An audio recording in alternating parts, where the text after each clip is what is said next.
Good morning, everybody. Welcome to Haiku Friday. Today is November 8th, 2024. Welcome, everybody. And big news, of course, this last week, and we'll talk a little bit about that. But you know what? First, we're going to do the creation, we're going to do the art, we're going to do the work right now, and I'm going to share that with all of you. We have three from Max Q. You know, Max Q was down like we all were about the election, but Max Q uh, got back into the game. And here are three haikus from Max. Sinking fast into the lassitude of despair, predictably so. And that was lassitude, the lassitude of despair, predictably so. Let's do that over. Sinking fast into the lassitude of despair, predictably so.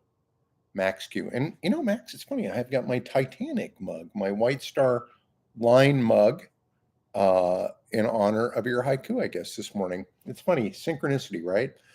Okay, here's another one from Max Q. All things considered. That's a catchphrase for our times. Qualified success. Third one from Max Q. Comfort from my cats and devotion from my dogs will help me through it. Max, I think you hit like just about every emotion in three haikus. That was so well done. Thank you. Now we have this is a nice one from Bill, and Bill writes us from across the border in the Great White North. And you know, Canada does keep its eyes on us because I guess with the word permission structure, I think a lot of other countries see what the United States is doing and get their permission structure updated. So they're very concerned about what happened here in the United States. And here is Bill's. Hope cruelly dashed. The start of a long, dark night. I am so sorry. Thank you, Bill. Thank you. And, you know, it does give me comfort that you guys are up there. And, like I love listening, and I've said this before. The CBC, it's like an unhinged version of America to listen to. It's lovely. So thank you, Bill. And this is a special treat today in a lot of ways.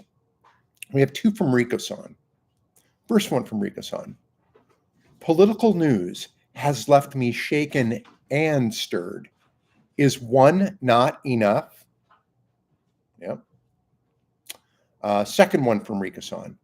Clouds and brisk blue air.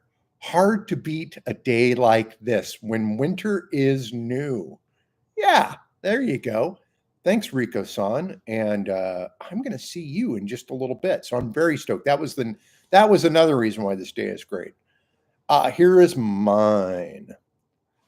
Clowny drives the train. We laugh as he shits, stumbles. Hey, it's our train. Crash. That was me. Okay, so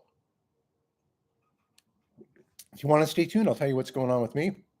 The big thing, of course, is the election. Y'all know about the election. And I'm just going to offer a little bit of perspective, not too much, because you know what? What can I tell you that you don't already know? I would say it's okay to mourn now. It's okay. And not mourn for loss of our candidate so much, but loss of who we thought Americans were. We thought the majority of Americans were. That changed.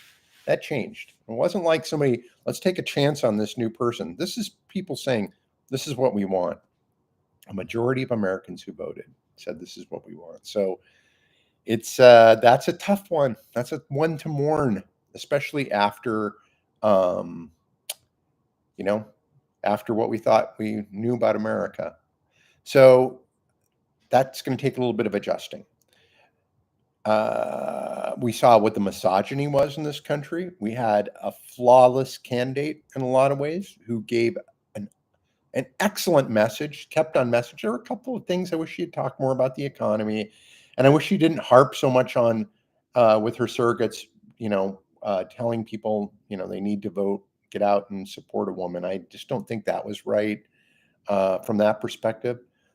But she was a great candidate, experience wise, intellect wise, all of that. But misogyny runs deep. And as a trans person, especially a trans woman, I'm talking to you right now, um, we got to see that one thing that I've noticed, and maybe it's from my perspective, is that people don't seem to have a problem with trans men as much as they do with trans women.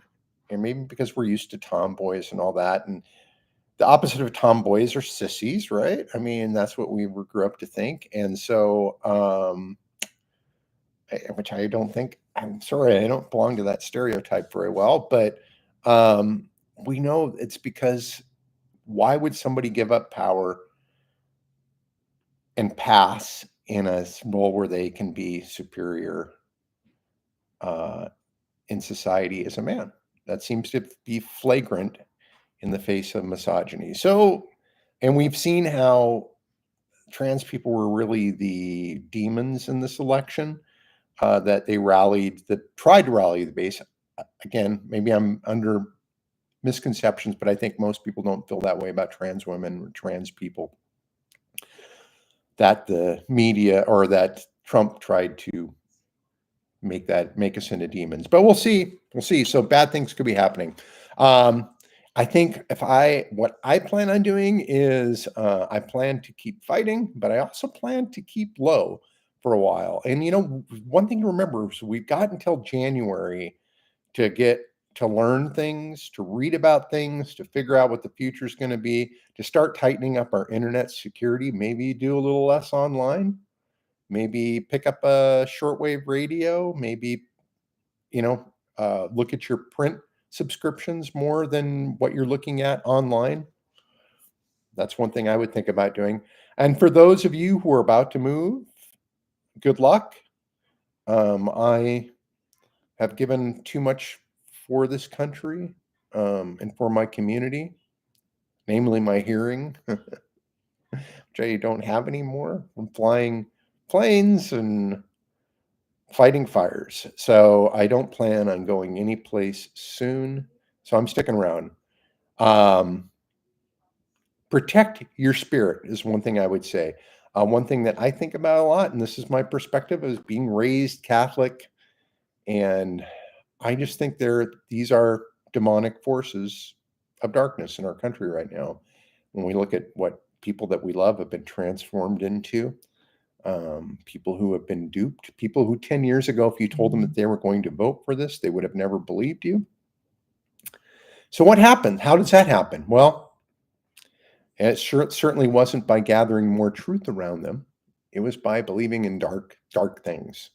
And so remember, for me, that's how I look at this. And I know that this demonic force, I've got bigger forces on my side, but it's not me. I have to join with other good people. And I would think about that would be something to think about is why are you a good person? What in your life made you this? Was this your education? Was it your parents? Was it your religion? Um, was it the culture that you surrounded in? Was it hopeful science fiction? Was it all those things? And I would take a deep dive into that stuff too, because that's going to reinforce what you need to do to fight and resist the darkness. Because we're all going to be asked to join the dark forces, even those of us who are hated by these dark forces, as demonstrated by commercials. So, for against Kamala Harris. I'm talking about trans stuff. So strengthen those things. Do good things for yourself. And yeah, take care of your brain, take care of your spirit, eat well. If you're drinking right now, I get it, but maybe think about putting down the bottle because you got to be of clear mind. Same thing with any other substance. Do what you can because you got to be clear thinking. Yeah. So if you're raised like me for the greater good, think what got you into that spot of being somebody who cares about the greater good and fellow people and nourish that. Um, and media culpability in this, where they wanted it to be a horse race from the beginning, and Trump said awful things that never got broadcast, and pooped his pants on stage, which never got mentioned because, they worked the reps. They didn't want to be accused of being uh, left wing media. Now we're saddled with this because people weren't told the truth about Trump. So they're in cahoots. So I would do all you could to avoid clicking on anything on CNN, MSNBC, Fox News, all of those. They get their money from clicks. Same with Twitter, which I will be leaving. I've resisted leaving, but I've got to do it. It's just, that's it. That's it, because it is a force of darkness that I tried infiltrating with little good. Also, I got myself was more darkness in my soul. So I'm going to be leaving Twitter. But yeah, maybe the big takeaway for me is to keep making art, keep making people happy. This probably isn't, for me being 64 years old, this isn't going to be something that's won in my lifetime, but I get to play my small part in the next few years. I'm grateful to be loved by my wife, Sarah, and loved by so many of you in this community. And believe me, I will be leaning into that love and in the future. All right, that's all I have. Make art, send me your haikus, look at haikufriday.com. That's where you can find all this stuff.